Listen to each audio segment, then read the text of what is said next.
எல்லாருமே டிக்கெட்லாம் எடுத்துட்டு ரெடியா இருப்பீங்கன்னு நான் நினைக்கிறேன். விஜய் அண்ணனோட லாஸ்ட் படமான ஜனநாயகம் ரிலீஸ் ஆக போகுது. இன்னும் ஒரு 5 நாள் தான் இருக்குதுன்னு நினைக்கிறேன். சரி, அதுக்கு முன்னாடி யார் யாரெல்லாம் டிக்கெட்ட புக் பண்ணி வச்சிருக்கீங்க? அது மட்டும் இல்ல, யார் யாரெல்லாம் இந்த ஒரு படத்த பார்த்தே தீரணும்னு இருக்கீங்க? விஜய் அண்ணனோட லாஸ்ட் படமா வேற இருக்கு. ஸோ எல்லாரும் பார்த்தீங்கன்னா எக்ஸைட்டடா இருக்காங்கன்னு நான் நினைக்கிறேன். அதுக்கு முன்னாடி ட்ரெய்லர் பார்த்தீங்கன்னா ரீசெண்டா ரிலீஸ் ஆயிருக்கு. ஸோ அத பத்தி நீங்க என்ன சொல்ல போறீங்கன்னு உங்களுடைய கருத்த கமெண்ட்ல சொல்லிட்டு இந்த வீடியோக்கு லைக்கை கொடுத்துட்டு நம்ம சேனலை சப்ஸ்கிரைப் பண்ணி வச்சுக்கோங்க. இதுதான் விஜய் அண்ணனோட கடைசி படம். விஜய் அண்ணனை பிடிக்காதவங்க நிறைய பேர் இந்த ஒரு படத்துக்கு போகிறதுக்கு வாய்ப்பு இருக்குன்னு நான் நினைக்கிறேன். ஏன்னா மோஸ்ட்டாக பார்த்தா இந்த மாதிரி நிறைய பீப்புளுக்கு பிடிச்ச ஆக்டரோட கடைசி படம்னு சொல்லிட்டா யாராலையும் நம்ப முடியாது. அதுவும் சின்ன வயசில் போய் கடைசி படம்னு சொல்லிட்டா இன்னுமே நம்ப முடியல.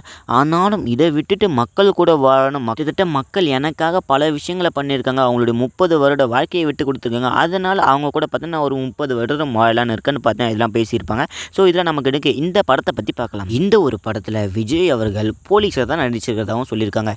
ஆனால் வினோத் இதில் கன்ஃபியூஷன் பண்ணுற மாதிரி பல சிக்கலான ட்விஸ்ட்டை கொடுத்துருப்பாருன்னு நான் நினைக்கிறேன். வழக்கம் போல் இந்த படத்தில் ஹீரோயினாக யார் நடிச்சிருக்காங்கன்னா பூஜா ஹெக்டே. இவங்க பார்த்தீங்கன்னா ஒரு தரமான ரோலை பண்ணியிருப்பாங்கன்னு நான் நினைக்கிறேன். இன்னொரு கேரக்டர் இருக்காங்க மமிதா பைஜு. அவங்க பார்த்தேன் இந்த படத்தில் விஜய் அவர்களுக்கு அவர் ஒரு பொண்ணாக பார்த்து நடிச்சிருக்கிறதாகவும் சொல்கிறாங்க. அது எந்த அளவில் உண்மைன்னு தெரியல. பேபி தியோல், அதுக்கப்புறம் பிரியாமணி, நரீன், இந்த மாதிரி பல ஆக்டர்ஸ்லாம் இந்த ஒரு படத்தில் நடிச்சிருக்கிறதாகவும் சொல்கிறாங்க. இந்த படத்தோட டேரக்டர் யாருன்னு கேட்டிங்கன்னா வினோத் இவங்க டைரக்ட் பண்ணியிருக்காங்க. மியூசிக் டைரக்டர் யாருன்னு கேட்டிங்கன்னா அனிருத் சார் தான் இருக்காங்க.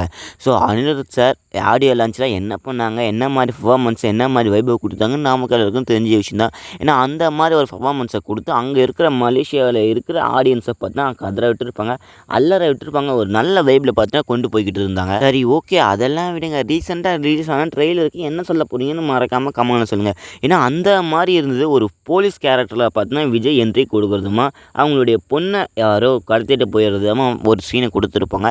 இது எந்த அளவில் தரமாக இருக்க போது நீங்கள் சொல்ல போகிறீங்க. இந்த ட்ரெய்லர் முழுக்க பார்த்தீங்கன்னா ஆக்ஷன் காட்சியாக தான் இருந்துக்கிட்டு இருக்கு. ஃபுல்லாக பார்த்தீங்கன்னா ஆக்ஷன் சீனை தான் கொடுத்துருக்காங்க.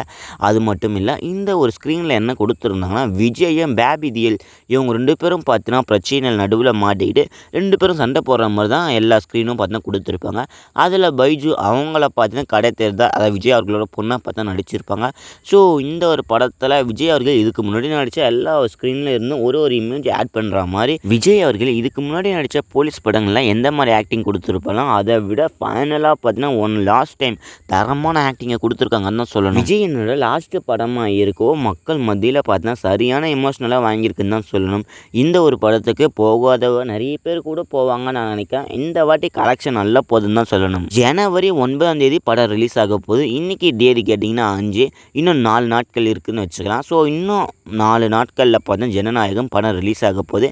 அதுக்கு மறுநாள் பார்த்தீங்கன்னா இன்னொரு படம் ரிலீஸ் ஆக போகுது பராசக்தி. அதை பற்றி நான் இன்னொரு வீடியோவில் உங்களுக்காக சொல்கிறேன். ஸோ இந்த ஒரு பொங்கல் பார்த்தீங்கன்னா அண்ணன் தம்பி பொங்கல்னு நான் நினைக்கிறேன். ஏன்னா தரமான பொங்கலாக போய்கிட்டு இருக்குன்னு நான் நினைக்கிறேன்.